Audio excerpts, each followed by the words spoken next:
It is no problem. So mute your mic.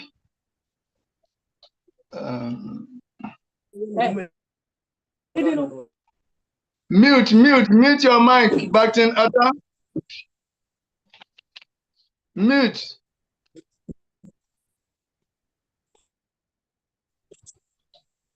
So we say, let us welcome the devotees here. Only 1, 2, 3, 4 of you are there. Okay, you can start.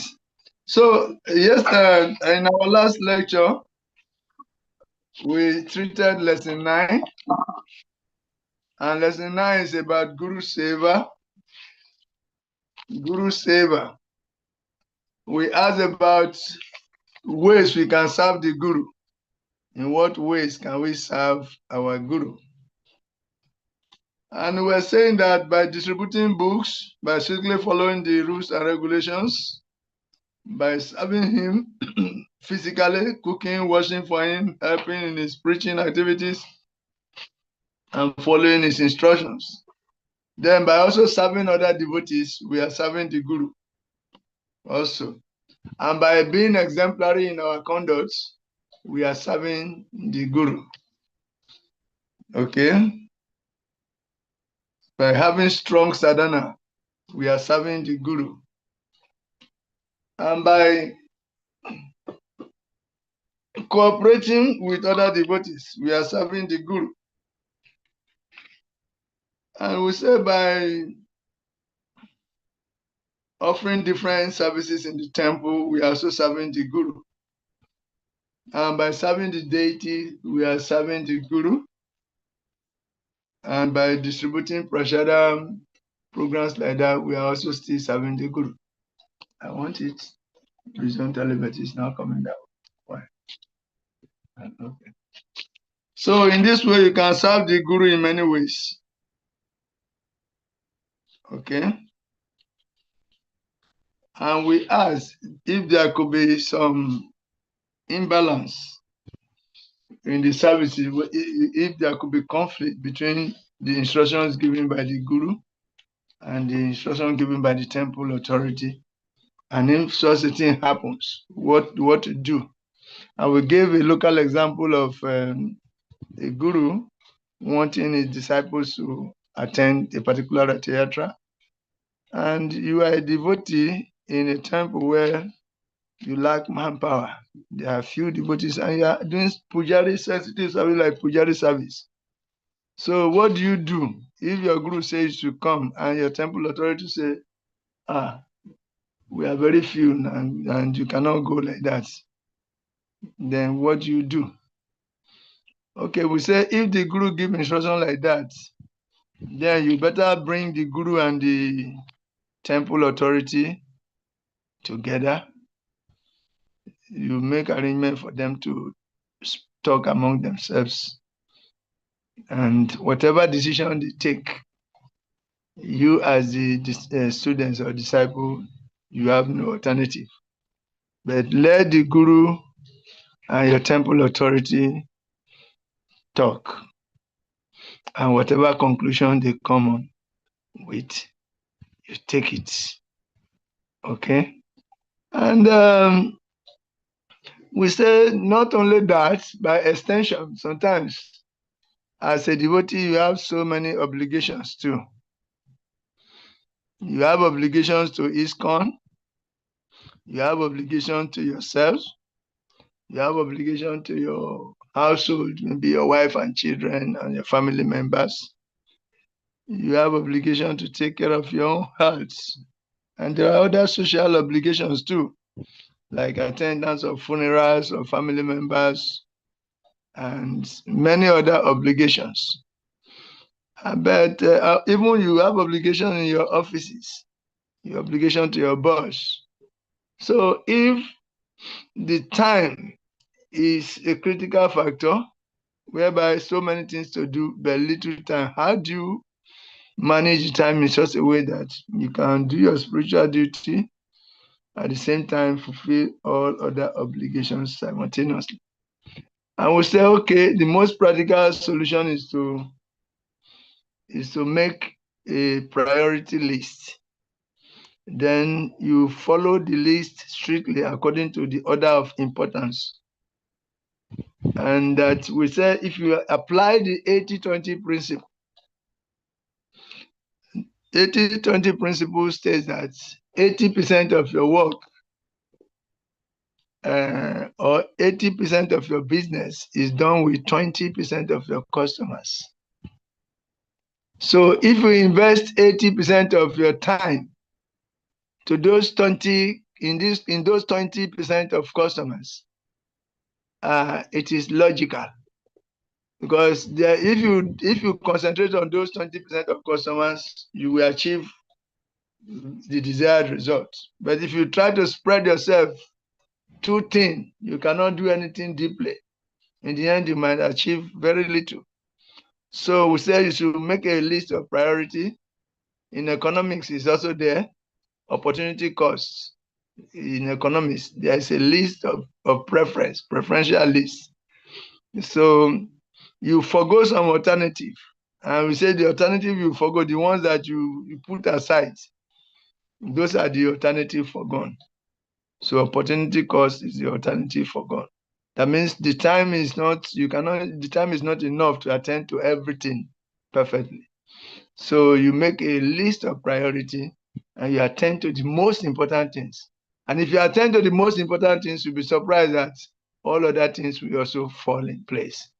And also we say to gain a little more time, you should regulate your activities, especially taking rest early, cut off your involvement with televisions and other things, TikTok and other social media, reduce the time so that you can gain some time, more time. Sleep early, you can wake up 1 hour earlier than before. Then within that 1 hour, you can do your chanting before you start attending to other things according to the list of priority. But prioritize in a way that your spiritual obligations will not be traded for anything else. You make sure you do your sadhana, you do your chanting. And, in this way, you can try to harmonize when there are conflicts of interest and time. Then we read a lot of quotes. And we also said that sometimes the guru may give you some instruction.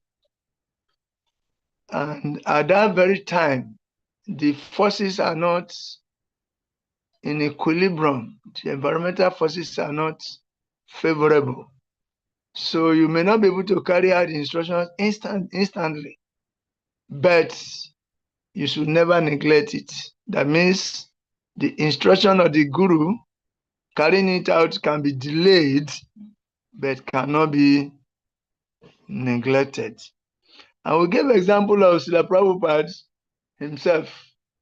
His guru gave him the instruction to go to the West and print books and preach in English.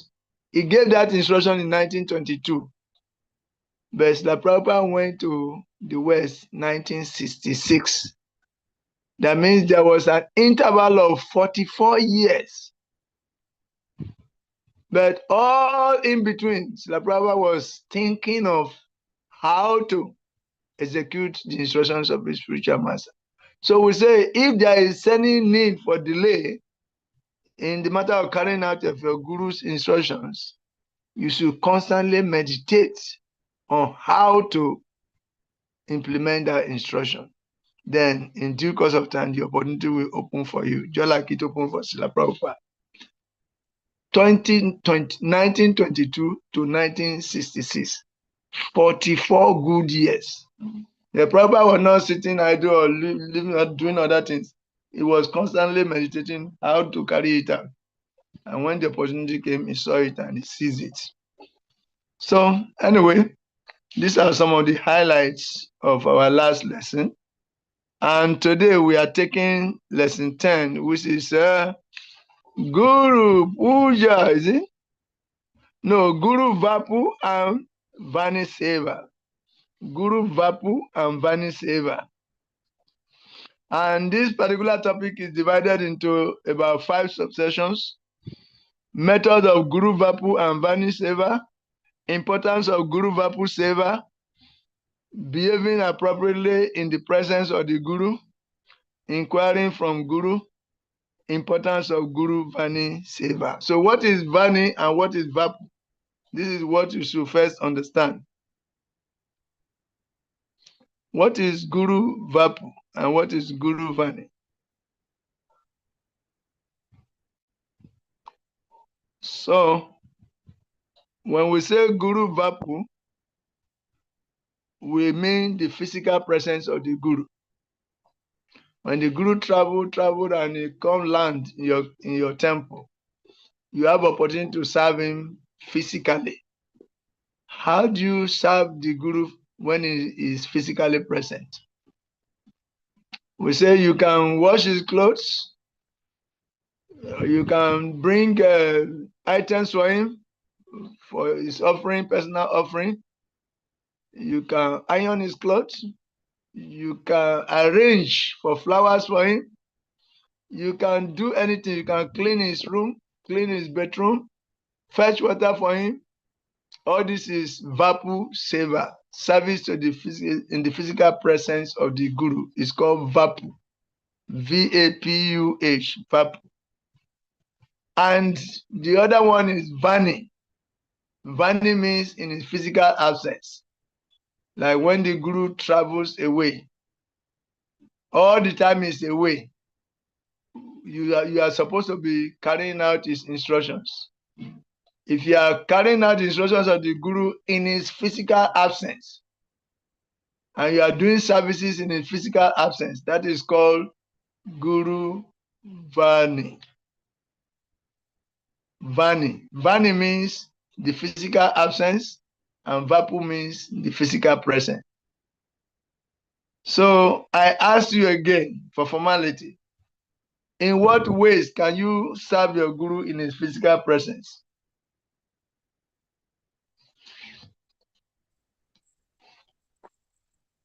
In what ways can you serve your Guru in his physical presence? Hare Krishna, Prabhu. Hare Krishna. You can serve Guru directly by washing his clothes, buying him food items for his deity, and direct service like sweeping of his ashram. Hare Krishna. Yeah, that's good. That's good. Mm-hmm. Yes, Bhakti Atta. Prabhu, Hare Krishna. Hare Krishna. Prabhu, by cooking for him. Yes. Garland. Yes. Iron by his cooking clothes. for him, by Yes. making garland, ironing his clothes and all that. Bringing some water for him, fetching water, making sure that there is always water in his bedroom, washing his bedspread and his clothes and drying them and bringing them back on time. All these are physical services you can render to the Guru. But when you say Vani, Vani means carrying out the instructions, obeying the instructions of the Guru when he's physically absent. That is Vani. Okay? You say, okay, temples, devotees will be going on Sankirtan, then you take it upon yourself, you'll be going on Sankirtan. Devotees will be going on Harinam. Anytime there's Harinam, you make yourself available to go. Then you'll be obeying your temple authority. Whatever service they give to you, you do it. If your immediate temple authority is pleased with you, your Guru is also pleased with you. So you work, you carry out the directions, you work harmoniously with your temple authority. It's also valid. Then there is a quotation. Know the difference between Vapu and Vani because it's part of your exams questions too. Sadhu Sangha, Sarva Sasrakaya, Lava Matra Sadhu Sangha, Sarva Siddhi Hoy. Sadhu Sangha, Sarva Sasrakaya, Lava Matra Sadhu Sangha, Sarva Siddhi Hoy. This is Bengali. We usually sing it. Sadhu Sangha, Sarva Sasrakaya, Lava Sasra Sadhu Sangha, Sarva Siddhi Hoy. Okay. Now, what does this mean? Is in the page 50 of the student handbook that the verdict of all revealed scriptures is that by even a moment's association with a pure devotee, one can attain all success. Even by a moment association with a pure devotee, one can attain all success. So we may ask ourselves, why is it that every time we are associating with the Guru, but we are not feeling that we have attained success? That is a question. Keep it aside first. So this means the Guru or the pure devotee is very, very powerful. That when you contact with a pure devotee, when you come in contact with a pure devotee, you can immediately get free from all sinful reactions and get liberated immediately. So when this was being discussed among the sages, Narada Muni listened to it and he was a little bit surprised. He said, the moment association with a sadhu, one can attain all. And I mean, this is too much. So Narada Muni went to Lord Vishnu and asked Vishnu. You see, he asked Vishnu, say, I heard that a moment association with a pure devotee can make one's life perfect. So with this great wonder, he went and he asked, Narada Muni asked, he went to Vaikuntha actually, and asked Lord Vishnu, that is it true? How is it true that just a moment association with a pure devotee, one can attain all success? So Vishnu directed him. He said, go down to earth, Narada. Go. When you get there to a particular village, specific village, you will see a newly born fish. When you get there to that village, ask that particular fish. Yes, ask the fish that how is it that a moment association, or how can a moment association with a pure devotee grant all perfection?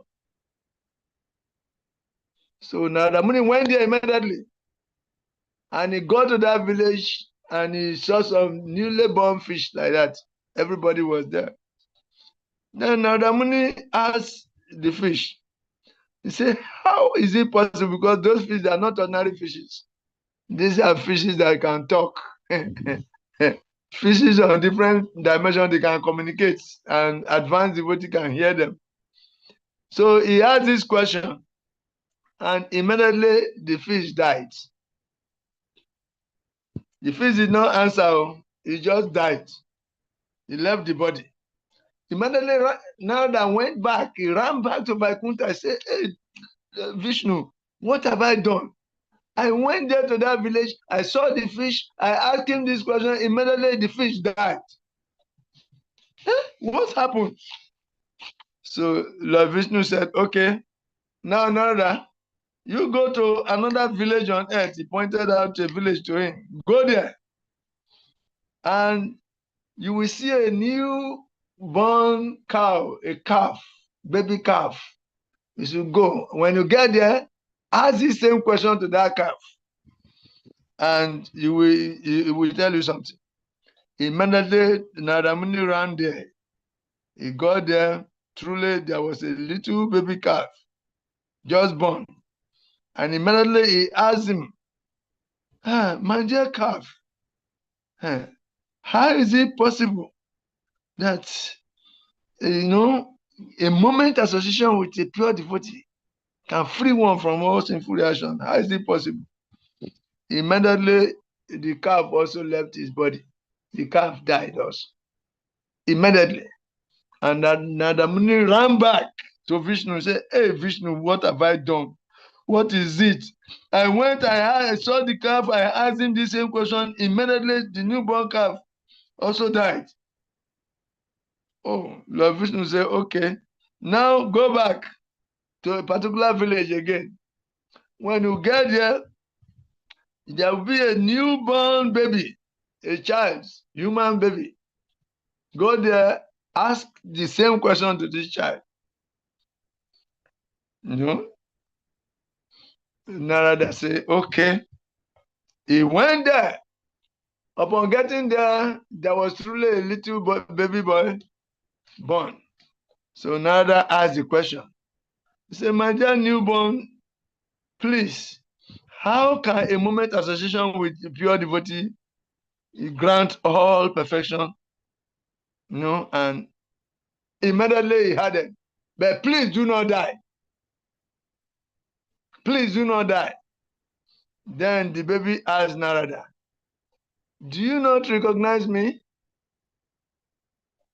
I am the same baby fish. I was inside that baby fish, and you asked me this question, and immediately I got liberated from that body. And you came to ask me. I was the person in the same person in the body of the calf. You asked me the same question. Immediately in your association, I left the body. I got liberated from that body. And now I'm in a human body. And you have come and you cannot recognize me." Oh, so immediately Narada could understand. Immediately the Narada could understand that, yes, he himself was a pure devotee. And in his association, immediately the fish got liberated. In his association, the calf got liberated. And in his association, the human baby also got liberated. Because immediately after speaking, the new baby also left the body. So in this way, Narada could understand. So association with pure devotee is very, very powerful. But while getting the association of a great devotee, we must have the right attitude. What did I say? When associating with pure devotees, we must have the right attitude. This is where the critical point is. Because if we do not have the right attitude, we can get some side benefits. We can get some side benefits for associating with the pure devotee, but we will not get the ultimate benefit.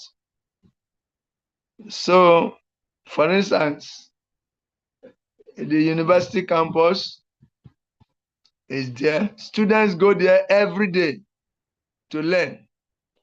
And if they are going every day to learn and they are learning, in the end, they will graduate and get degree. That is the actual benefit of going to the university. But if a cow also, some animal enter into the university campus and it goes into, eating some grass, and it can get some benefit, but it will not get a degree.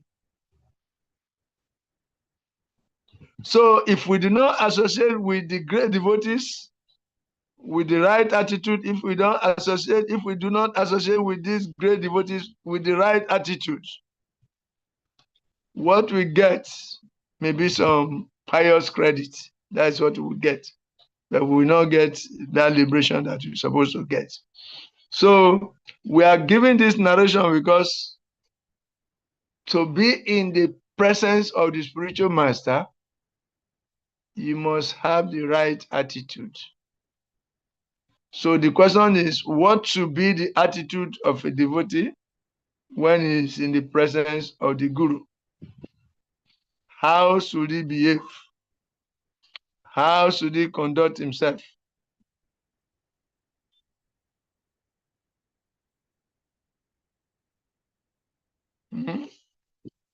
How? Because if you are in the presence of the Guru and you don't have the right attitude, you will not get the ultimate benefits. Yes, we should behave appropriately in the presence of the spiritual master. Are you getting the point? To be in the presence of the spiritual master, there is a particular way you should behave. If you really want to get the benefit of being in his presence, there's a particular way you should behave. So if you look at page 50, the same page 50 of this student handbook, there are rules of etiquette for a disciple from Hari Bhakti Vilas. Behaving appropriately in the presence of the Guru, that is the topic. Then under it, you see rules of etiquette for a disciple from Hari Bhakti Vilas. So can somebody read? Let us read them one by one.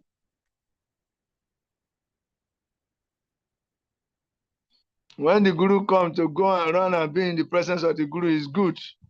But when you are in the presence of the Guru, what should be your attitude? How should you behave? What are the etiquettes you need to observe? This is where the question is. What should be our attitude when we are in the presence of the Guru? So, rules of etiquette for a disciple from Hari Bhakti Vilas. Somebody should read them. Hare Krishna, Prabhu. Hare Krishna. Dr. Isaac, I read. read. He should fall down like an uprooted tree. Dandavat on seeing the spiritual master. Okay, even before the spiritual master, when you see senior devotees, normally, depending on the environment also anyway, but if it's in the temple, you are supposed to immediately offer your obeisances. So there's a word we always say, please accept my dandavat. Dandavat. The meaning of that word dandavat is to fall down like an uprooted tree. When a tree is uprooted by a strong wind, it will fall down. That is called dandavat. So upon seeing the spiritual master, wants to offer dandavat. Is that clear? Yes, Prabhu. Yes. But sometimes you make some situations may not allow you to, even the Guru also may not appreciate it. Because people are hypercritical already. So if you are in the public, you see the Guru, all of you lie down there immediately. The Guru himself may not like it. Though it is the etiquette, but you have to apply situational intelligence to avoid criticism or blasphemy from non-devotees. One may just fold his hands according to time and circumstance. Though those who are really very fanatical, they offer obeisances anywhere they see they are good. Number two. Number two, when Guru approaches, he should face him, and when he leaves, he should follow him. No, read it again. When Guru approaches, he should face him, and when he leaves, he should follow him. Okay. So how do you understand this?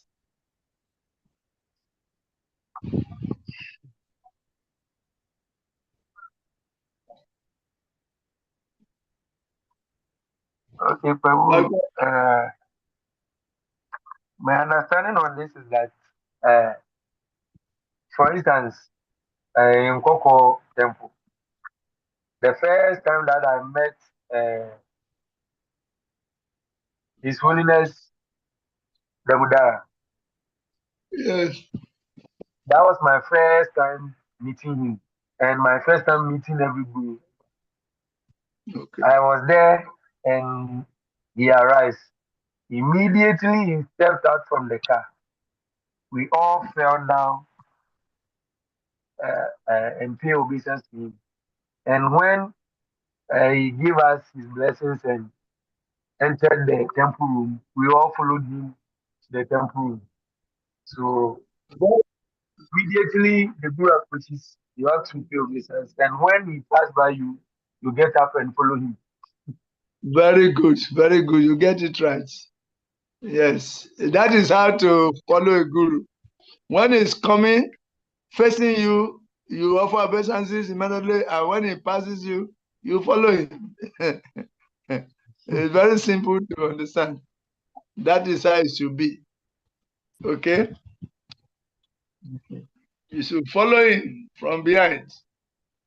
As soon as he passes you, you should follow him. And not that you offer obeisances finished, when the guru passes, you go your direction, as if you are so busy. No, give up your business, pocket your business first. Follow the guru, so that you go and listen to him, because when he's going, wherever he stops, he's giving some instructions. There are revelations. You should be part of that. Don't allow third person to come and tell you. So you should be eager to be in the presence of the guru. Okay? Okay. The third one. The Or third one next. says, he should not leave the spiritual master presence without asking permission. Okay. Okay. That is also very self-explanatory, isn't it? Yes. It's self-explanatory. And especially if it's giving class and you are there, it's revealing confidential things. You don't just get up, small time, you get up, you go to here, you come back, you even be a source of distraction to others. So don't leave unless the guru himself instructs you to go and do something. Unless there is something very critical you must do at that time, and under the direction of your temple authority, you offer obeisances in the way of taking permission, then you can go and do it. Otherwise, when the guru is around speaking, don't go anywhere. Sit down and listen. Everybody has equal rights to listen to the guru directly. Not that someone else will come and say, this is what guru said. You should be eager to hear it directly from him. Okay, next. He should not utter the spiritual master's name inattentively, but always respect. Yes. Just like even your senior brothers, you don't call their names anyhow. And we want to talk of your parents, their name. You don't just call your mother's name or your father's name anyhow. What to talk of your spiritual master?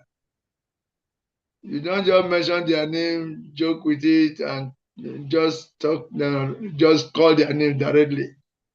Anyhow, you don't do that. It's disrespectful. Okay, that means you should be respectful to anything concerning your guru, both his name and any of his property and anything related to the guru. Extend your respect to it. Then next.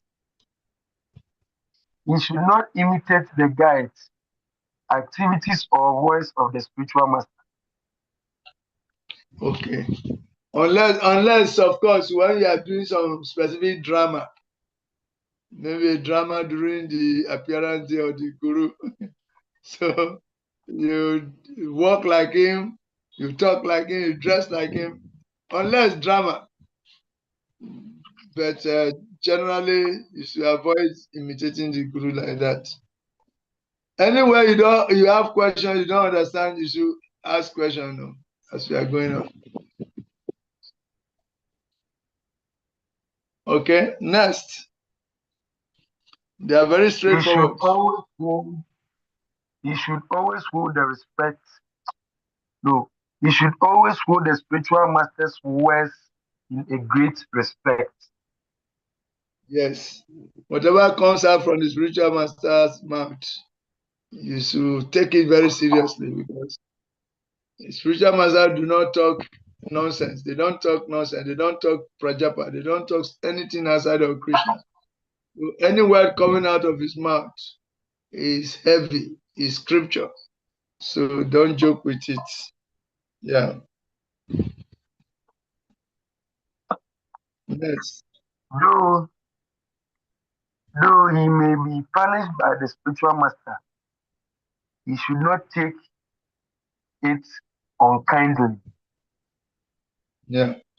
Because sometimes some devotees misbehave and the spiritual master chastise them. Spiritual master has the right to chastise his disciple. And when he chastises you, it is a way of showing you mercy, because the ego you carry at that moment requires just intensity of mercy projected in the form of chastisement or shouting. That is what you need at that moment for you to gain your spiritual equilibrium. So when the guru chastises you, you should not get angry or think that, guru, why is he shouting on me in the presence of everybody? Don't do that. You should receive it as the blessing, special blessing for you. And truly you should mean it like that. The guru chastises you under any condition, take it as a special blessing. But neophyte devotees who are not advanced will become angry instead. And they say, it's a guru and he's shouting on me. How can a guru have anger in him? I don't think he's a correct guru. Guru should not be angry, but he shouted on me. Then you take it wrongly. You don't get it. It's a correction. It's just like a father correcting his son. If it's truly a trained son, he will not take the correction of his father or the chastisement of his father to be something else. He will receive it with all humility, because it's for correction, it's for rectification, not otherwise. Yes, next. He should not bear to hear criticism of the spiritual master, the scriptures, or the Lord, but should leave the place immediately. Yes. Especially if you are in a place where you cannot correct the situation. Don't stay there and listen to criticism of your spiritual master, criticism of the scripture, or somebody criticizing Krishna. Don't stay there. Leave immediately. Leave immediately. That is the best way to save yourself. Okay? Carry on. Next. Prabhu, I have a question here. Okay. What's your question? Why should we leave? Because maybe based on what the person is saying, I can redirect what he or she is saying. Maybe he's saying a false thing against my spiritual master or any guru or about Lord. Or I shouldn't do that. I should just leave. You should Maybe do what? he's saying is a lie. I'm saying if what he or she is saying is a lie about my spiritual master or Lord, why should I leave? Once maybe I can defend my guru. Yeah, if you can defend and not make him commit more offenses. Understand? Depending on the type of person involved, understand? There are some people that will not want to take correction. Understand? Those who don't want to take correction, you know them. You don't go and try to correct them, because they will just use that as opportunity to commit more offenses. Or somebody, the person is very, very angry. And when somebody is angry, his intelligence is covered. So you try to advise him or tell him something like, not listen to you at all. you will just do the thing more. So to avoid implicating the person into a deeper level of offenses, you better walk Just away. leave. Okay. But if it is somebody you can, talk to and you can listen to, you can immediately double cross him and tell him that this is even an offense. Who are you to talk about a spiritual master critically? Who are you? Have you controlled your senses? So it's an offense, like digging your own grave. If it's somebody who can listen, you talk like that you should stop that immediately. Even other devotees should not criticize other devotees. If you don't understand what a devotee is doing, better take time to find out first before you talk. What to talk of a spiritual master. If it's somebody that can listen, if it's an innocent person, you can immediately correct him. But if it is somebody who is determined to commit offenses, who is antagonistic, then it's better you leave the place. Okay. Yeah. Okay, I read. Yeah. We should not step on the spiritual master's garland, bed, shoes, asana, shadow, or table. Yeah. Okay. I think this is self-explanatory also. Yes. Anything related to the spiritual matter has to be treated with respect. Don't be so inattentive that you go and step on the spiritual master's shoe. Sometimes among devotees, they used to do it. When you come to temple, in front there are so many shoes.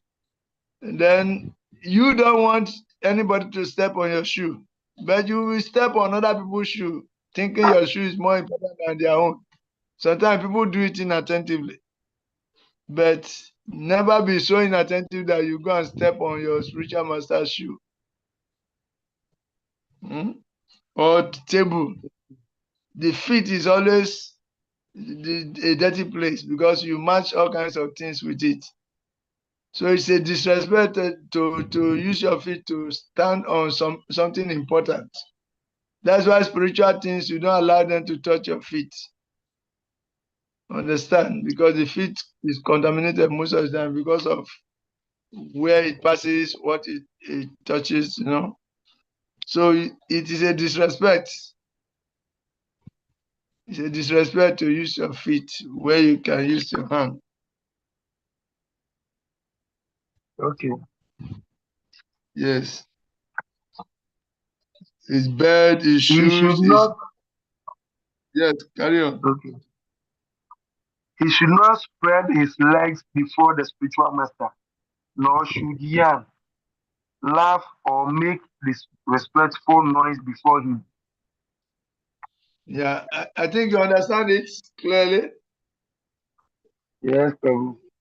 Then when you are sitting, don't sit or point your feet to the spiritual master. Even generally, the devotee is supposed to fold his legs when he's sitting. But if for some reasons you have some problem with your leg and you must stress it, then you don't stress it to the direction of the spiritual master. Not only your guru, but Srila Prabhupada or somebody giving class or others, don't point your feet to them. It's an offense.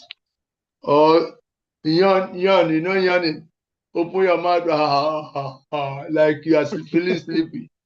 You open the mouth, they yawn in the presence of God. He's telling him that Gurudev, you are so boring. What you are saying is so boring that I feel sleepy. It would have been better I'm lying down on my bed than to be sitting here hearing this boring thing. That is the meaning of it. So you should not do that. Or talk loudly, make noise in the presence, disregarding the presence of the spiritual master. It's an offense. Okay. Next. He should not sit on asana or bed before the spiritual master. Okay, yes. In the presence of the spiritual master, it's always best to sit on the floor. If you are to sit in front of him, sit on the floor. If you are a senior devotee, they give you a foam to sit on. You can sit on it. But the spiritual master must always sit on a higher place, platform than you. That's the whole idea. Your platform should be lower than the spiritual master's platform. So don't sit on asana or bed. First, you take a humble position. Again, that's He like should even not when you go worship. to the Guru's ashram, there are some chairs. And Yeah. you go to greet your Guru. After you offer obeisance, you get up and you sit on the chair. You should not do that. You offer your obeisance, sit there on the floor. They look at the Guru or ask your questions to him. Don't get up and go and sit on. All those chairs belong to the spiritual master, not for you. Okay, carry on. He should not worship others in the preference of the spiritual master. Okay. Sometimes devotees do it. When they see other devotees, hey, Param Vaishnava, you have come, all glories. You start glorifying yourself. You can do that, but don't do it in the presence of the spiritual master. You can go do that one for backyard. When and the Okay. caution, respect. Next, He should not give diksha, spiritual explanation, or show superiority in front of the Guru. okay. If somebody comes to you that you want to take initiation, direct him to your own spiritual master if he's still alive. Okay? Let him take initiation from your spiritual master. Don't try to be the one to say you want to initiate while your spiritual master is there. Or somebody comes and he asks questions, you are your spiritual master, you are there. Somebody comes and asks that question to your spiritual master in your presence. Don't take it upon yourself to try to explain to the person. Keep quiet also. Use the opportunity to listen to what the Guru will say.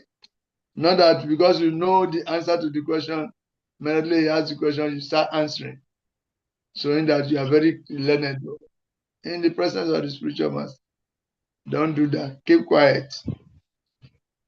Don't, even by extension, when there are your seniors in a place and somebody come and make inquiries, allow the seniors to talk. But if the seniors permit you that, okay, you answer him, knowing that that question is a simple general question, you answer it, then you answer.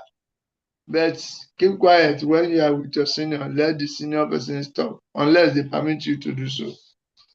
Next, He should not give orders to the spiritual master, but always obey him.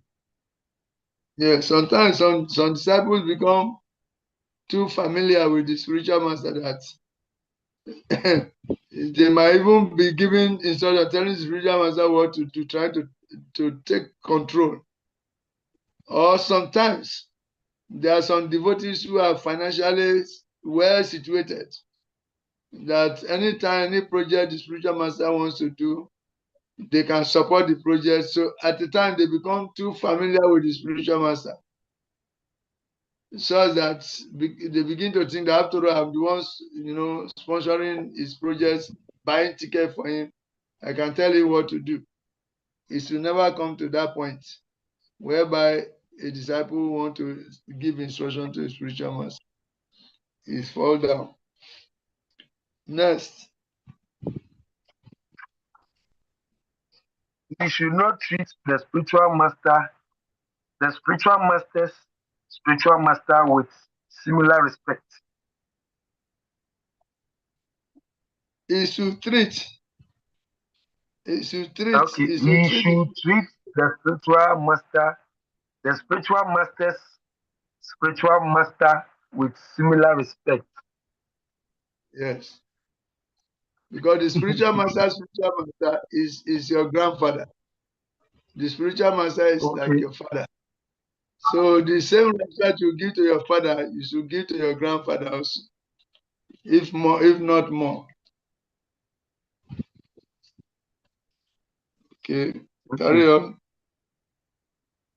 He should treat the wife, son, and relatives of the spiritual master as the spiritual masters, the spiritual master. But he should not clean the body of the son and take his remnant or wash his feet. So this is an extreme case. This is an extreme case whereby your spiritual master is a Grihastha guru, for instance. You have to respect the wife of the spiritual master also. You can respect the children, but don't go and bath the babies and even wash their feet and eat the remnant of their food, taking them like the spiritual master. No, there should be a limit. You can go. Okay, that is it. Any question?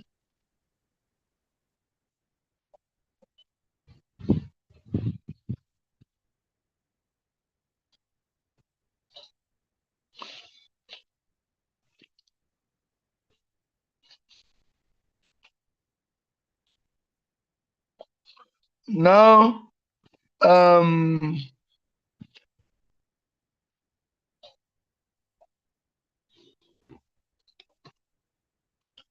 let me read from page 51.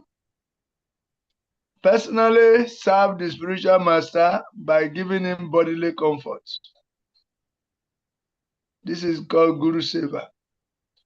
The word Guru, Susrusaya, means that wants to personally serve the spiritual master by giving him bodily comfort, helping him in bathing, dressing, sleeping, eating, and so on.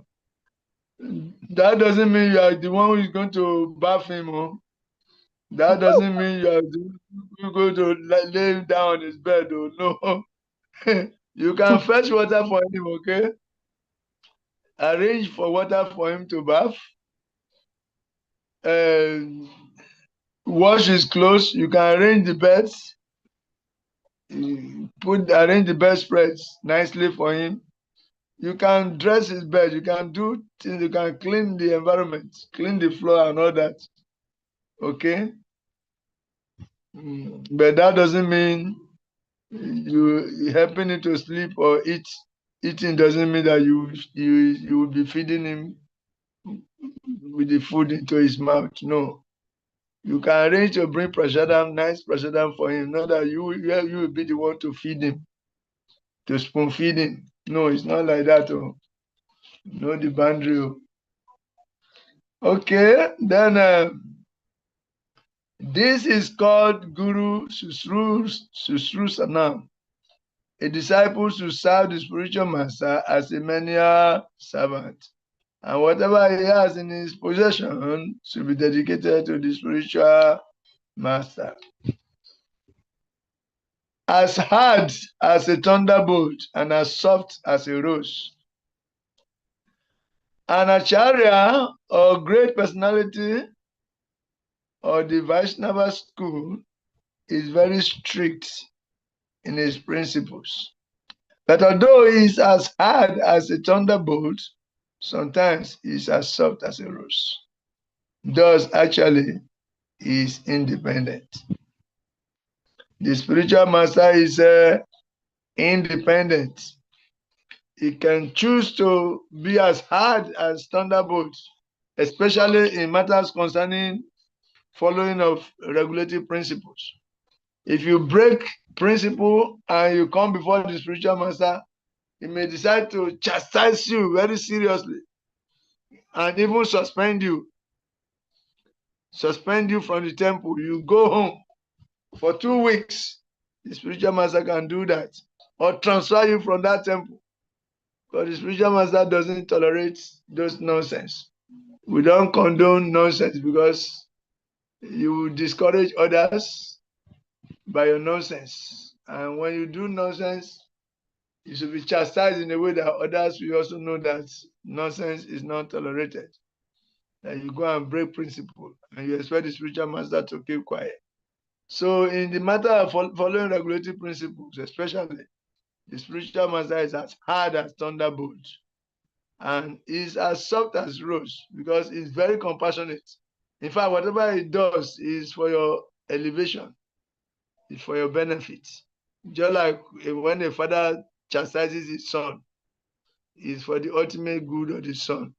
He may decide to call him close, put his hand on his head, pet him, but he might chastise him very, very seriously when he does something nasty also. Therefore, the spiritual master is independent. Yes, back to Felicia. Hare Krishna Prabhu. Hare Krishna.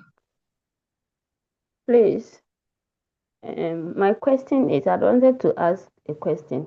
My question is, when a guru comes to the temple, please, do they have a special place they keep their shoes, or it makes something so that one may not step on it? Or if you don't know, how will you know the shoes there? This is the guru's shoe, please.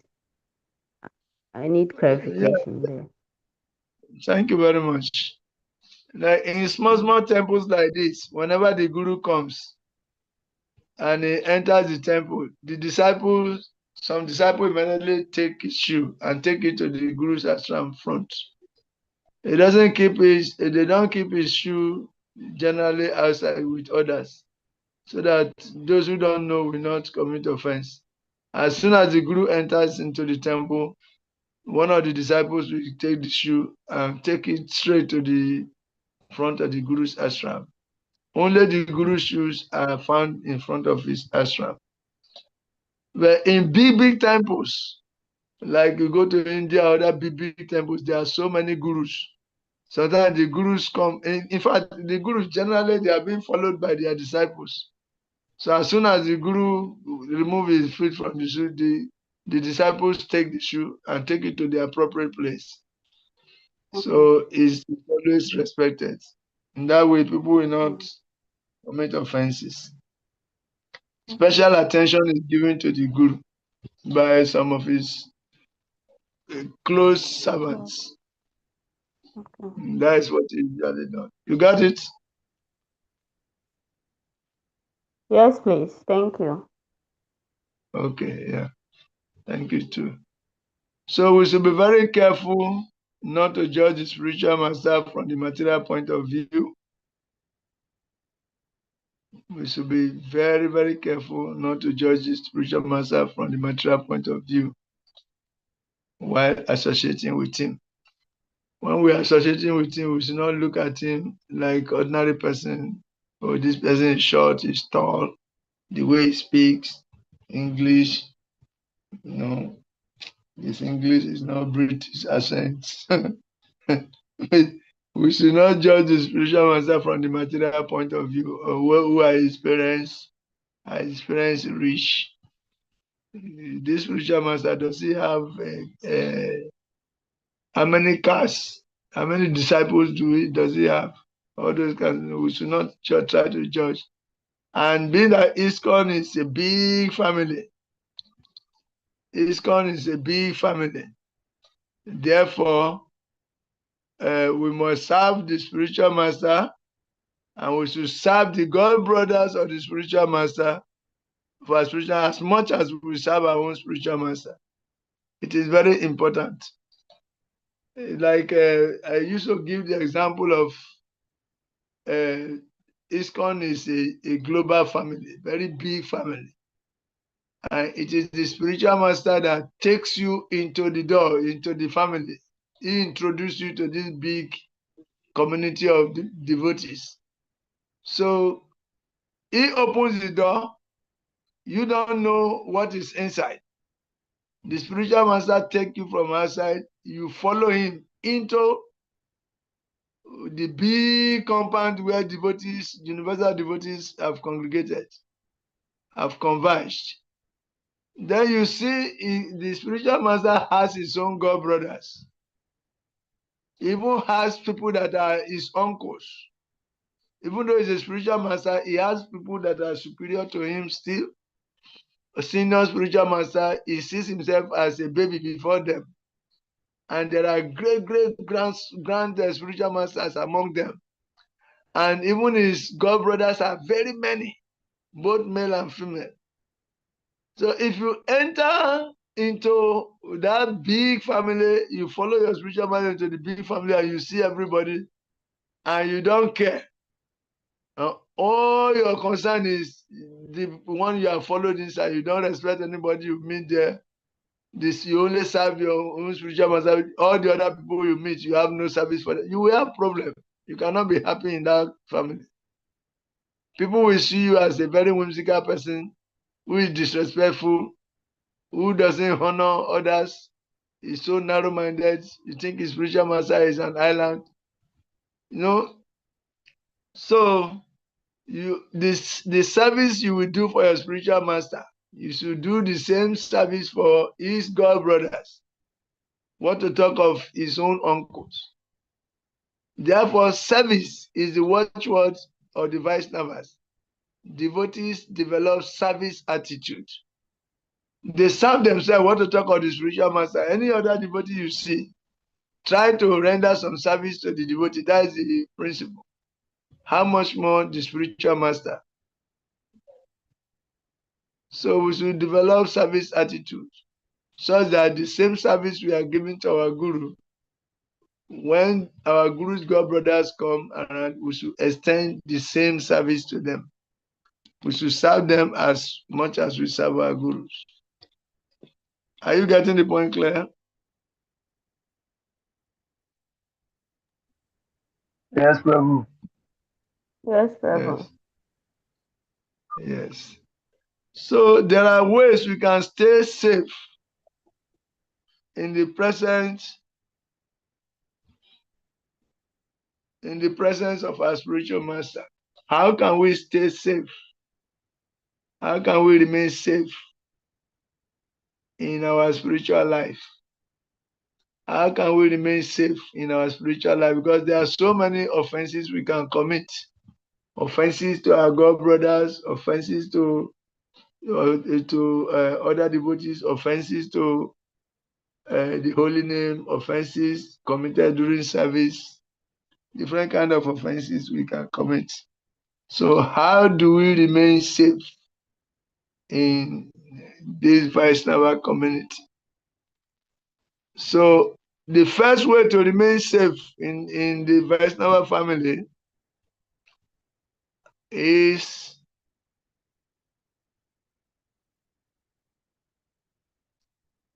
to observe the Vaishnava etiquettes. Observing Vaishnava etiquettes is the first way to remain safe in the Vaishnava family. Observing Vaishnava etiquettes. Observing Vaishnava etiquettes. When we mean Vaishnava, there are etiquettes of relationship. There is a way you relate to those who are senior to you. You serve them. Those who are your mates, you make friendship with them. Not sentimental friendship, friendship on the basis of Guru Sadhu Shastra. Friendship that will make you to develop fast in spiritual life. Then, to those who are junior to us, also, we should show compassion to them, answer their question, treat them with care, just like you treat your children with care. When they are going to a dangerous place, you stop them immediately. Don't go there. If you go beyond there, you will fall. Stop there. Like this, you show compassion to those who are junior to you. You make friendship with those who are your mates, and you serve those who are your seniors. So there are etiquettes of relationship. We just read the etiquettes to be observed while in the presence of the spiritual master. So by the same token, there are etiquettes that you should observe when you are with Vaishnavas. And that will keep you safe. Because offenses to Vaishnavas could be very dangerous. If you offend the Vaishnava, you have serious reactions. So you should always act in a way that they'll be happy with you. And when they're happy with you, you also get blessings too. So observing Vaishnava etiquettes is the first way to remain safe. Vaishnava etiquettes serve as a protective fence that safeguards the spiritual child. Yes. It's like you are in a compound now. The compound is the Vaishnava compound. And if there is a fence, why do people put fence in their compound? So that not everything can enter the compound, isn't it? You put fence in the compound so that not everything or everybody can enter the compound. There is some restriction.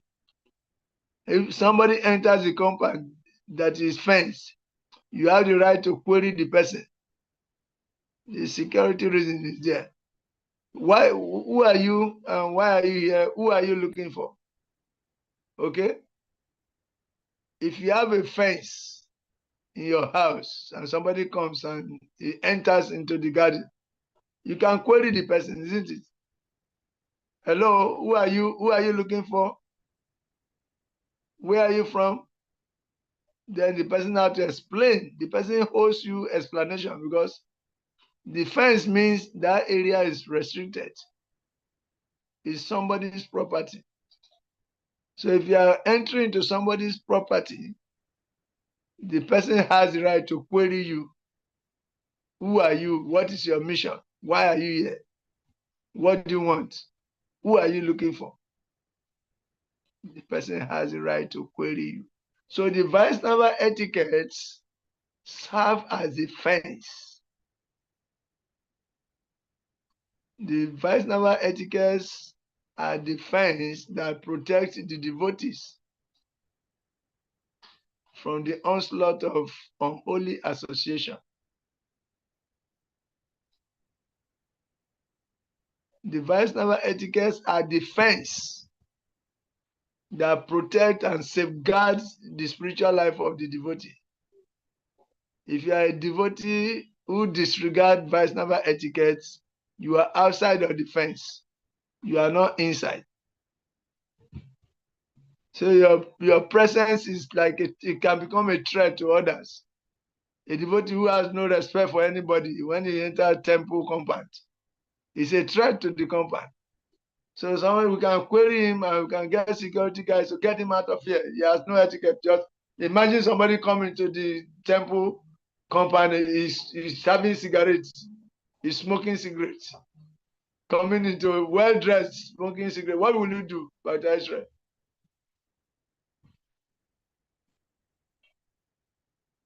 And up to cigarette first. You will do what? First of all, stop him and tell him to off the cigarettes first. Yeah. Immediately you stop him and tell him that please, we don't entertain this, we don't smoke in this compound. And if he try to argue and want to maintain his, you say, please, you may go out. You can sack him from the compound. Understand? So anybody who does not observe the Vaishnava etiquette, who is not interested in observing the Vaishnava etiquette, is not qualified to be among devotees. It's not fit to be among devotees, can be sacked. Like fighting, insulting other devotees. Even those who are already in the temple, if they become very offensive, antagonistic to other devotees, they can be sacked from the temple by the temple authority. You are fighting another devotee, carry knife, all the things they do in the park, Agbero. You want to bring Agberoism into the compound. Say, no, this place doesn't belong, you don't belong here. You should go. When you are ready to observe the rules here, then you come. So the Vaishnava etiquettes serve as the fence, the protective fence for devotees. You know, can you see clearly why it is important to observe the Vaishnava etiquette? If you are observing the Vaishnava etiquette, you can be in the presence of the spiritual master, you can be in the presence of the temple president, you can be in the presence of all other devotees, and they will be happy, peaceful. They welcome you.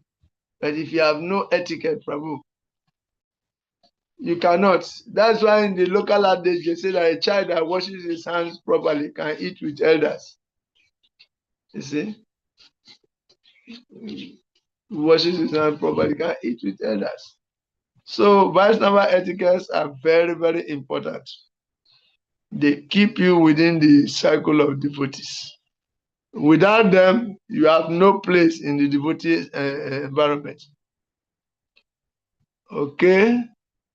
Therefore, we say this will enable or strengthen us to follow the rules and regulations that Guru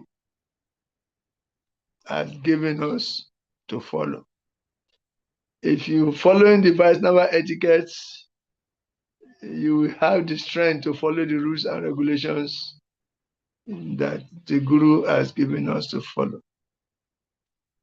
Okay? The Vaishnava etiquette strengthens you to be able to follow the rules and regulations given by the spiritual masters. So this is it. To practice to be safe in that spiritual environment, there are certain things you need to do. You need to do certain things. Observe the Vaishnava etiquette and always ask your Diksha Guru or your Siksha Guru. If your Diksha is not around, you can always ask your Siksha Guru and also Diksha Guru, even if it's not, you can write him letters about all that you want to do, both material and spiritual. Always seek the permission and blessing. Always seek the permission, blessing, and guidance of your gurus, Siksha and Diksha. Anything important you want to do and you want to succeed, you want to do it successfully, always ask for guidance, always ask for permission, always ask for blessings from your Siksha Guru and your Diksha Guru. Can you get it right? Always ask for the blessings, permission, and guidance of your Siksha Guru and Diksha Guru before you do anything serious in your spiritual life, or before you take any strong decision. You want to make a serious decision in your life. Like for instance, you are a brahmachari and you want to marry. You want to marry, or you are a brahmachari and you want to marry. It's a serious decision, isn't it? If you want to take such decision, you have to take permission from your Siksha Guru. Tell your temple authority, say, I want to marry you. Say, temple president, go meet temple president. You offer obeisance, is finished in his office, say, Prabhu, I want to marry. Then the temple president will ask you, you want to marry? Then you say yes. If he asks you, have you gotten a house? You say yes. Okay, then you have any business that you have established that you can use to take care of a wife? You say yes or no. Then based on that, you begin to advise, you say, household life means responsibility. If you take a wife, you should be able to take care of her. And to take care of her, you must have a source of income. So first, if you don't have a source of income, let me advise you first. You should try and get a source of income first. First, rent a house, then get a source of income, some business. Any small business you want to do, start doing it. Let the business start flowing. Let money come regularly. You start paying your house rent regularly for some time before you bring a woman inside. When you can take care of yourself well, you have a place to sleep. You have a place that the woman can sleep. You have basic things in your room. You have bought fridge, you have bought television, you have bought cooking utensils, stove, you have bought pots, everything. Then, okay, you can bring your woman inside. Every day you go out to work. So any major decision like this you want to take in your spiritual life, you should seek for permission, blessing, and guidance from your Siksha Guru and from your Diksha Guru. If your Diksha Guru is not around, Siksha Guru is always around. So you should seek for his permission, seek for his blessing, seek for his guidance before you ever start. Yes, back in Felicia, ask the question.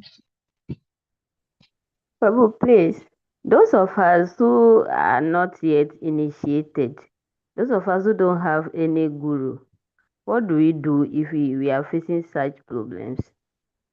Like if we need guidance or prayers, where do we go? Mede temple president can help you. Okay. But every temple is being run by some management. So there's supposed to be temple president and his assistant.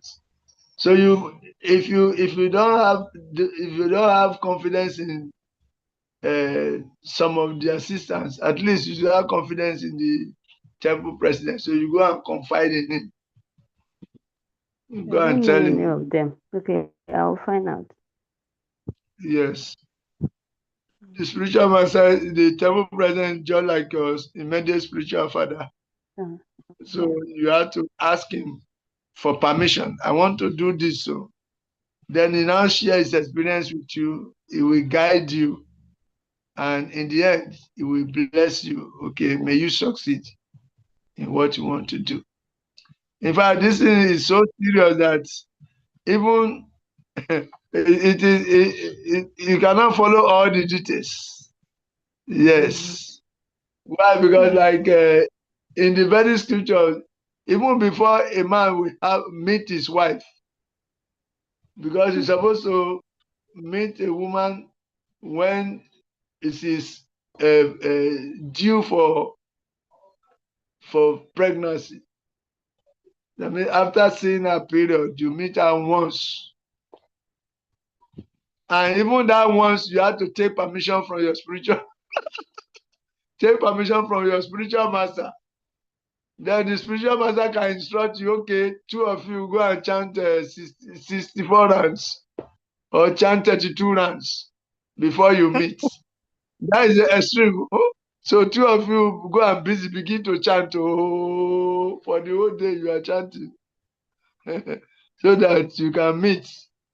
When you meet a woman and she become pregnant, you don't go there again until 9 months pass. After the 9 months, you give birth. You still don't go there until some years.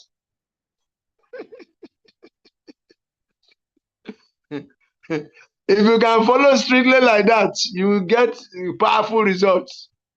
The child you will bring in will be very, very powerful. Okay. Because we don't want to born people that will give us so much trouble. We want to invoke demigods and powerful devotees. So if you are regulated, highly regulated, you have the opportunity to bring powerful souls that it become like one moon. One moon is better than many stars. You see, your children will be like moon.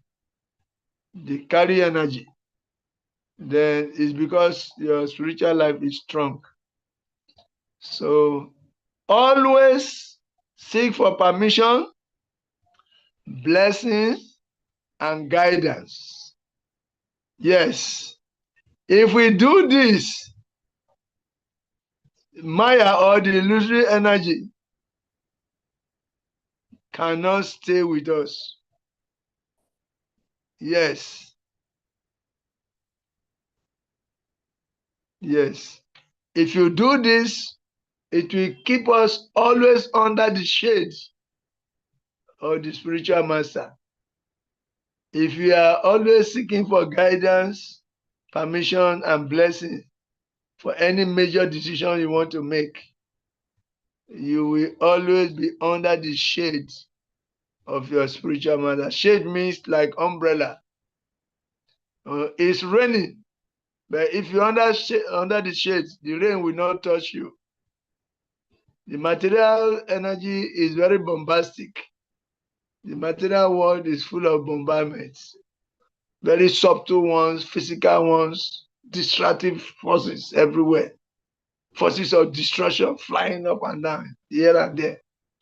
But if you are under the shade of your spiritual master, if you are under the umbrella of your spiritual master, there is a psychic energy that will deflect any negativity.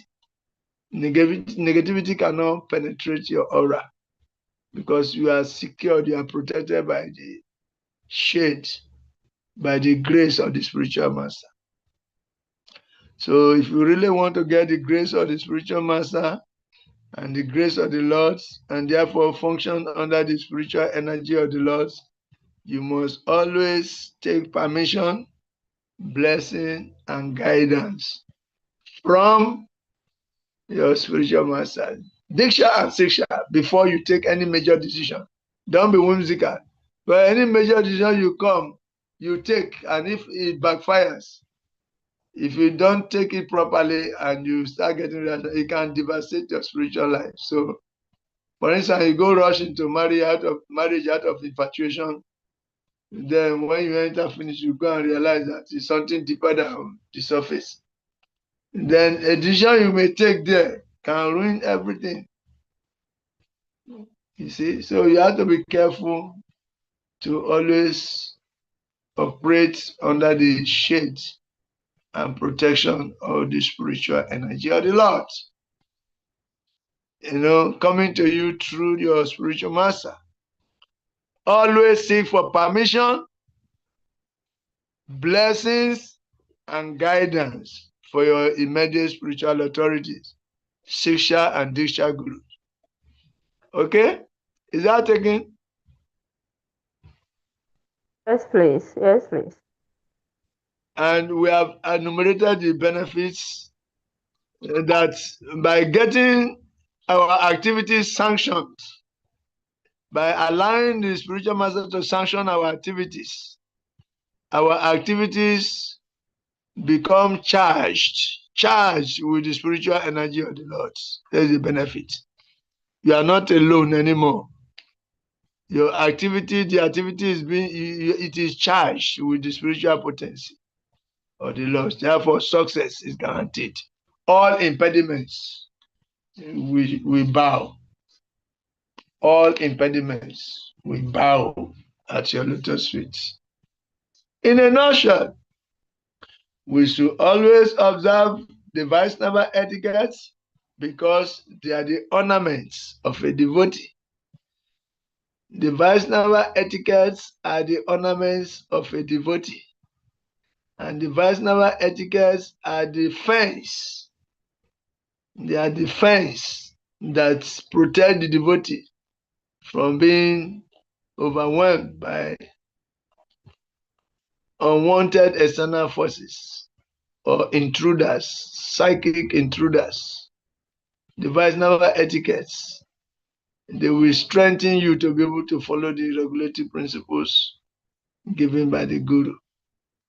And therefore, they insulate you from the onslaught of the illusory energy of the Lord. Vaishnava etiquettes. Very, very important. Okay? That is the nutshell. Therefore, we should always let the spiritual master, Diksha Guru, and the Siksha Guru know our whereabouts and our whatabouts. Where are we? What do we want to do? We should always let the spiritual master, Diksha and Siksha, know about our whereabouts and our what about? Where are we? What are we planning to do? Where are we? Just like a mother will always know where her child is. A good mother will always know where her child is. These days, though, we see that children will just abandon the parents, go and just be playing around for the whole day. They come in the night, hungry to come and eat. A caring parent will not allow their children to behave like that. Once you are from school, you come from school, the parents know where you are. You are with the parents. You are studying, you are doing your homework, you are eating. The parents control your life, especially if you are underage. But these days we see children that are less than 10 years, even 10 years or less or more. They're going everywhere, playing this compound, playing that compound. The parents do not even know where they are. They are like sheep without shepherds. It's never good. Let our parents always know our whereabouts and our what about. What about means whatever we want to do. Let them know. Whereabout means wherever we are, let them know. That will protect us. How do you do that? You do that by taking permission, seeking their permission, seeking their blessing, seeking their guidance before doing any major thing you want to do. This is how to do it. Oh, I've said it. Oh, that will always protect us. Okay. Otherwise, you are on your own. You have no spiritual guidance. You have no spiritual protection. You just do whatever comes to your mind, and you are on your own. Be ready to take responsibility. You will not get the blessing and the protection of the spiritual master. Okay, next topic. Okay, before we go further, let us read.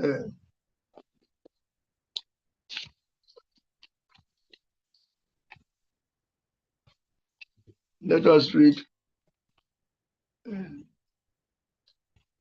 Shreyastu Guruvad Vriti Nityam Eva Samacharat Guru Putresu Daresu Guru Shaiva Swabandusu. To the spiritual master's children, wife, and relatives, the disciples will offer the same kind of respectful treatment he offers to the spiritual master. We have read that. Then family members of the spiritual master consider him an ordinary human being. If someone considers the Supreme Personality of Godhead, Krishna, or Lord Ramachandra to be an ordinary human being, this does not mean that the Lord becomes an ordinary human being. Similarly, if the family members of the spiritual master, who is the bona fide representative of the Supreme Personality of Godhead, consider the spiritual master an ordinary human being, this does not mean that he becomes an ordinary human being. The spiritual master is as good as the Supreme Personality of Godhead, and therefore, one who is very serious about spiritual advancement must regard the spiritual master in this way. Even a slight deviation from this understanding can create disaster in the disciples' Vedic studies and austerities. Any question on this?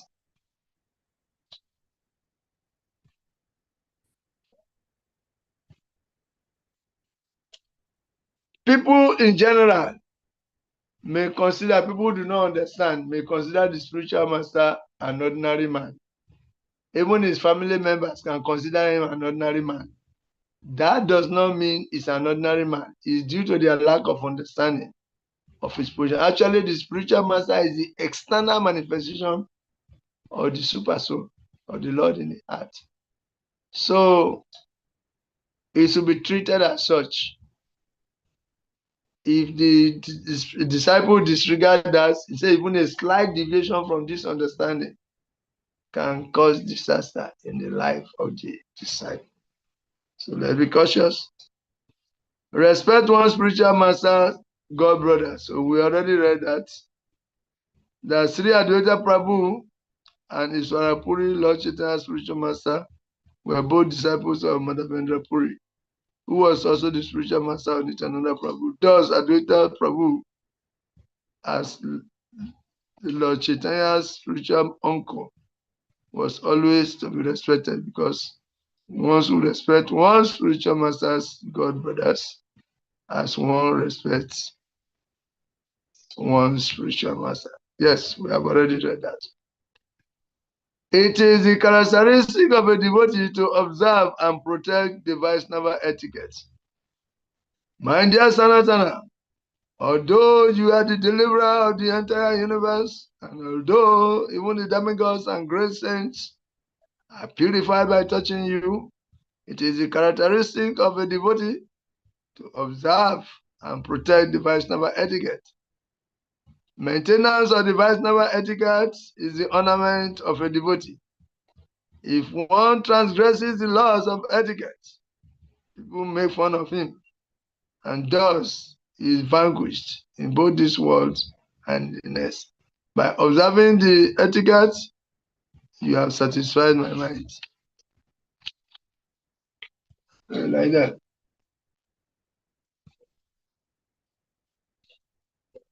Okay. Then he said, this should not be done in a challenging spirit. That is page 52. We are on page 52. This should not be done in a challenging spirit.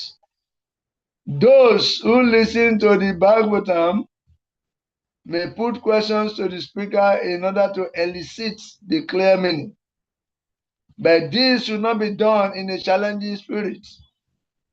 One must submit questions with a great regard for the speaker and the subject matter. This is also the way recommended in Bhagavad Gita. One must learn the transcendental subject by submissive oral reception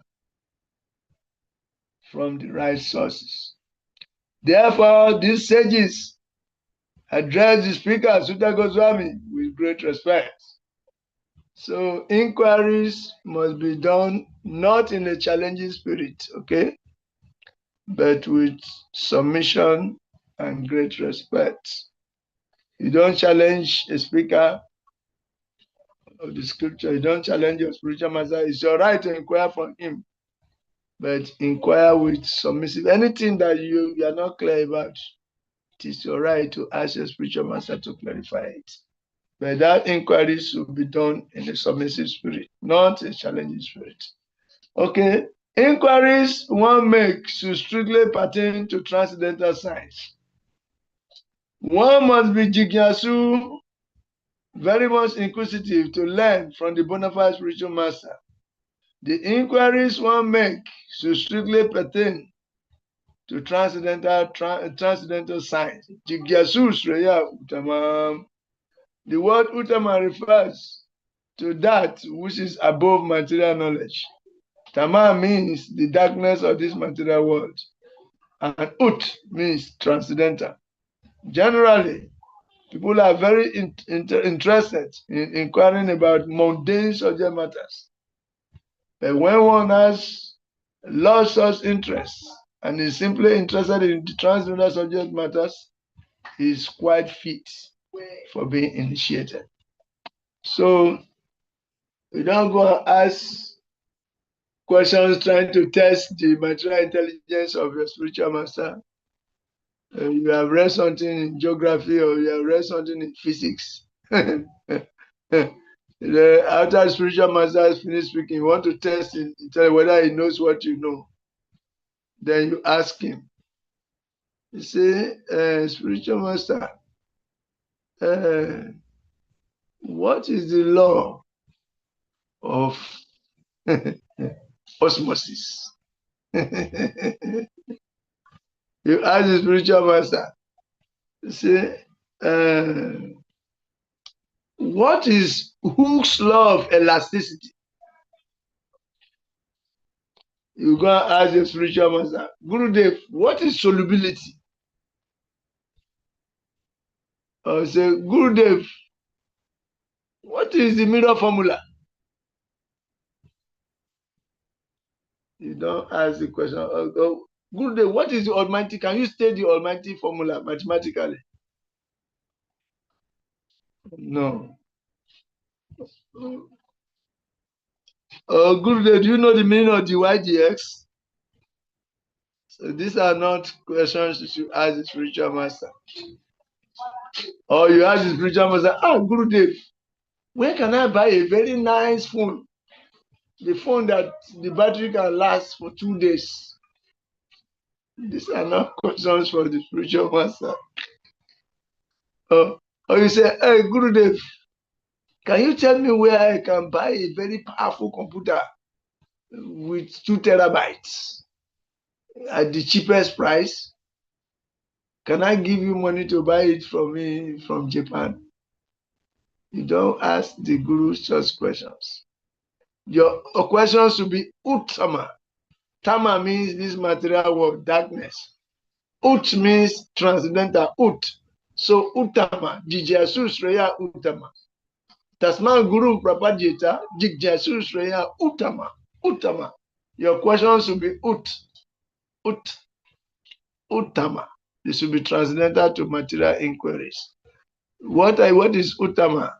Transcendental. Ask about the soul's relationship with Krishna. How can we reinstate our consciousness? How can we establish our lost relationship with Krishna? What are the obstacles on the path of establishing our lost relationship with Krishna? How can we overcome the mind? How can we purify our intelligence and ego? What activities should we do in order to quickly purify ourselves from all this material? These are questions you should ask. How to go back home? How to reestablish your lost relationship with Krishna? How to overcome your immediate obstacles? These are questions to ask, not mundane questions. Man is getting tired, man is getting tired. We started 6:30, 7:30, 8:30. Oh, we have only like 14 minutes more. So far, there are some questions or commentaries on this point.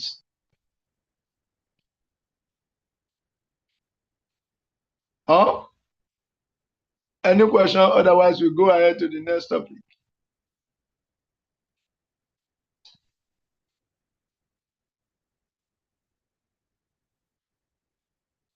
Oh, you want us to stop Please here? continue.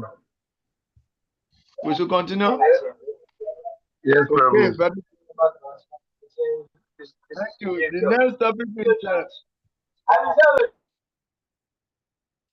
The next topic is the importance of Guru Vani Seva. Vani Seva. Vani Seva means Pranipata.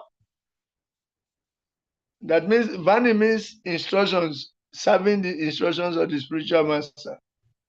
And that means Pranipata. That means no challenging spirit. The inquiry must be submissive oral reception. We inquire submissively. No challenging spirit. And Pariprasnena. Pariprasnena means relevant inquiries. When we are inquiring from the spiritual master, 2 qualifications are needed. One is that we should not inquire from the guru in a challenging spirit. I'm increasing my voice because some kamists are making noise outside my fence. That's why I'm increasing my voice. Unconsciously, they come just behind my fence. There is a road. Come and stand there, be talking loud to my listen. So, 2 qualifications if we are to inquire from the Guru. We want to get instructions from the Guru, clarified instructions, so that we can act, accordingly. 2 qualifications are needed. One is that the inquiry must be submissive. Don't be in a challenging spirit.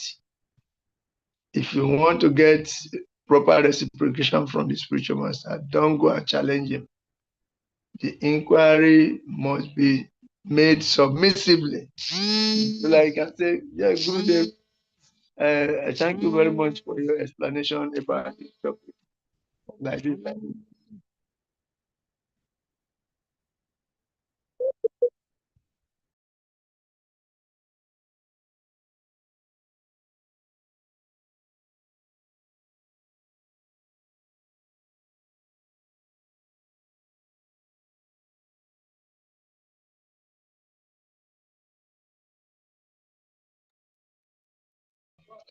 So, first, submissive inquiry.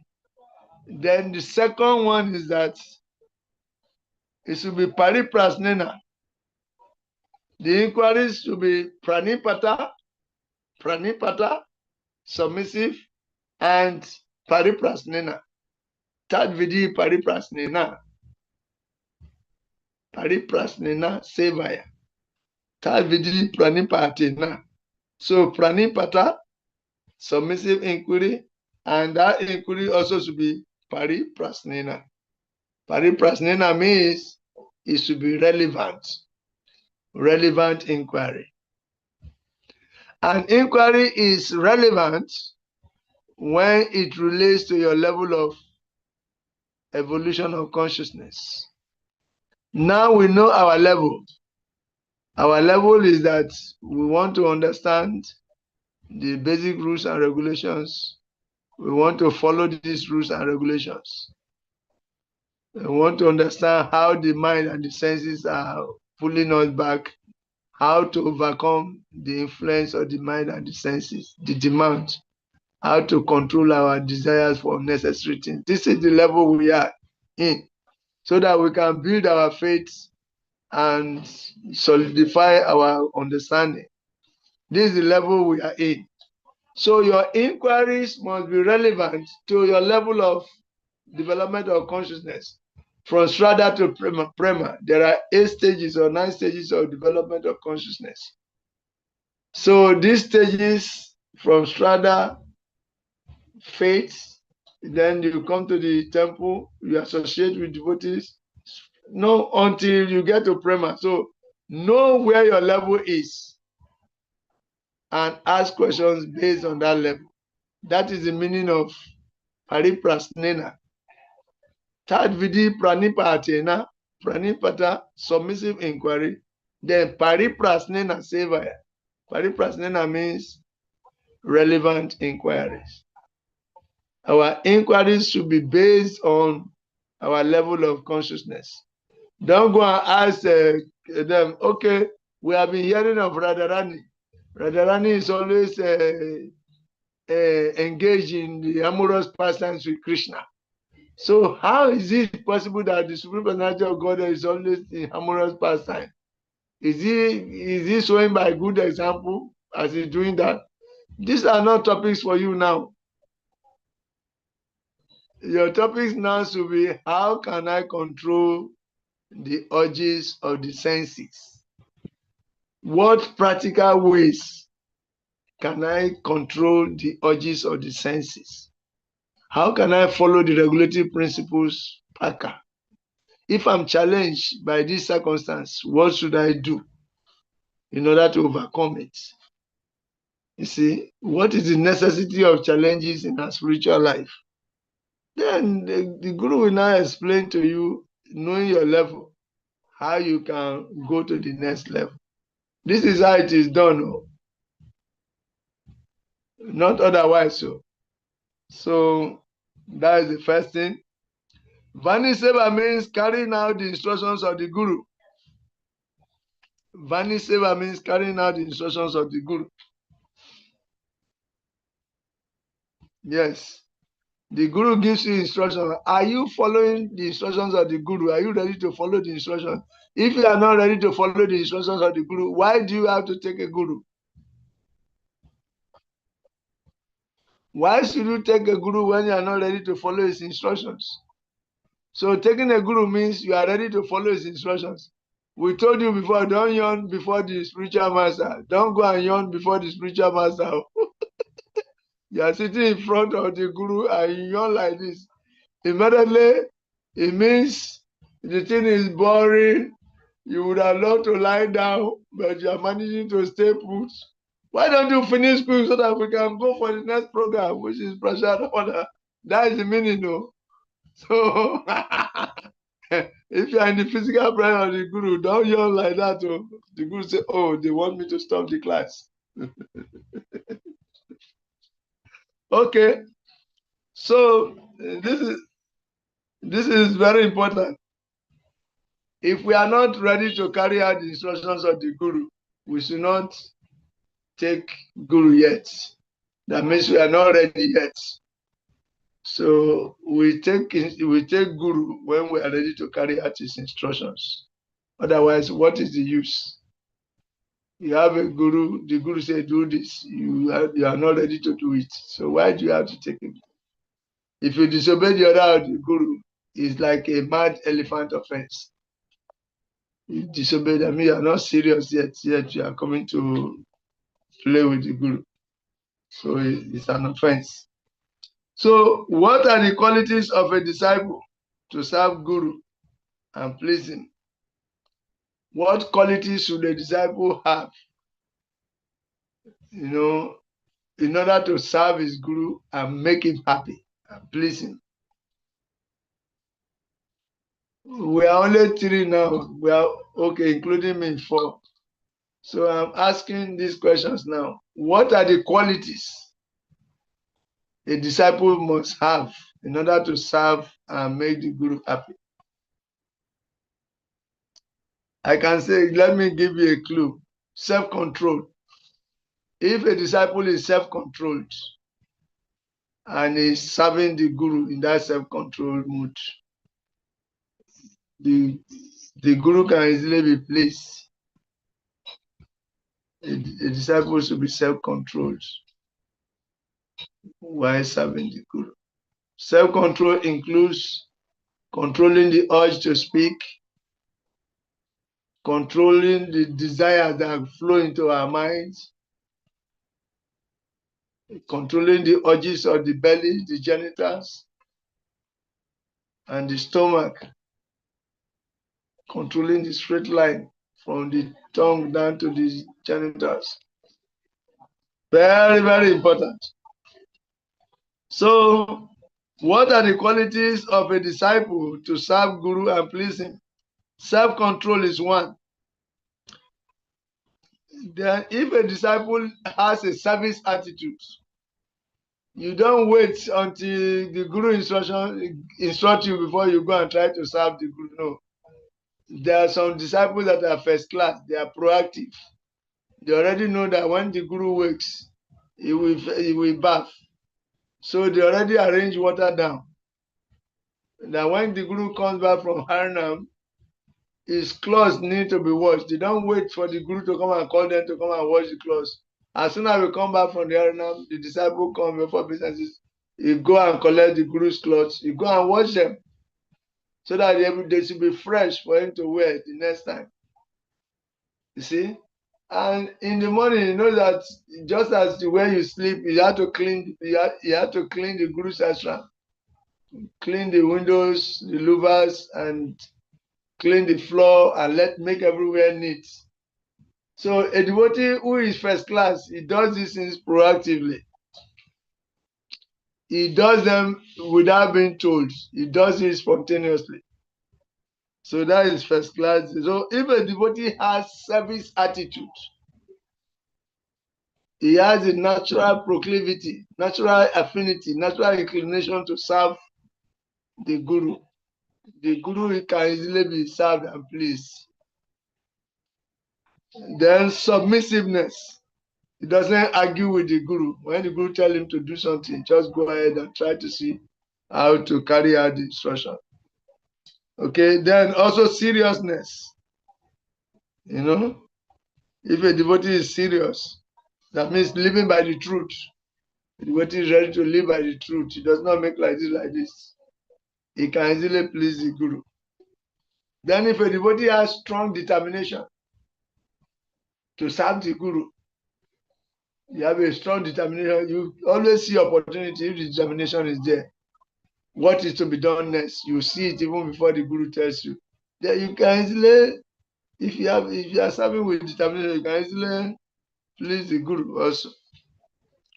Then humility also. If a devotee is humble, he can easily serve and please the Guru. Then inquiry and guidance. Inquiry and guidance is three-dimensional. You inquire from the Guru and you want the Guru to guide you, to clarify your doubts and guide you on how to practice spiritual life. So the Guru is there to validate, to optimize, and also to navigate. To validate, to optimize, and navigate.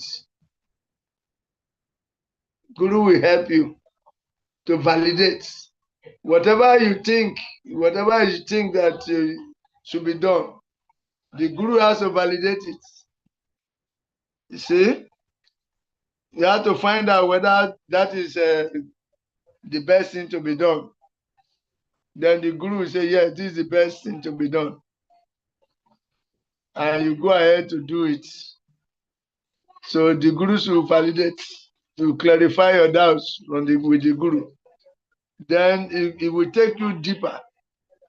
You validate, you take you deeper, you navigate, you make scriptural references to different situations that have happened before. You make references, the Guru can help you point out, so time this happened, and this was how it was done.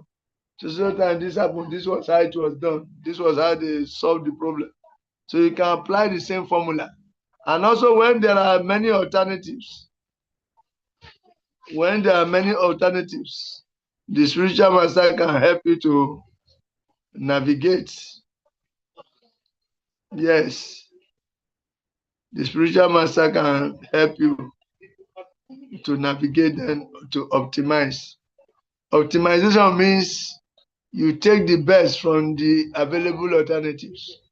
If there are 2-3 alternatives available to do a particular thing, for you to take the best, the Guru can help you to select this best alternative.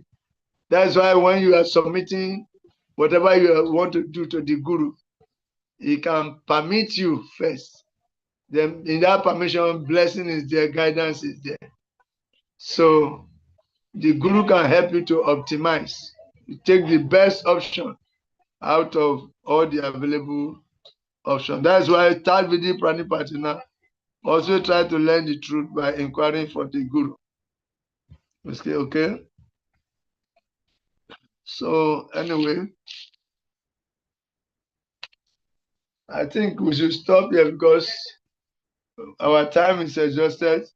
So when we come back, we start from where we stop. To this Guru Vani, we continue with it and we graduate into the next one. Hare Krishna. So thank you very much. Thank you very much for your patience. Thank you very much for your consistency. Thank you very much for being there to receive it. For your determination. Thank you for your determination. Thank you too, Prabhu. Thank you, sir. Keep it up. Thank you. We appreciate you, okay? So, see you on Wednesday. Hare Krishna. Okay. By Hare next Krishna. week, we are going to finish. Okay. We are finishing this course by next week. We have about 3 more lessons. Yeah. Conclude this one. So Next week we finish. Thank you. Jai Srila Prabhupada ki jai. Yeah. Yeah. You people are not sending me data. Okay. You should be sending me data. The other guy is gone to that Felicia Adams. You have had it. Hare Krishna. All right. I will. If you are sending me data, this is the number. It's not data you will send though. You will send some coins, then I will use it to buy the data. I manage to buy the data myself. Yes, Yeah, sir. I've heard you, sir. I think you know the number. Yes, this number, I know it. It ends with 75 0536119175. Thank you. See you Wednesday. Jai Shri Prabhupada.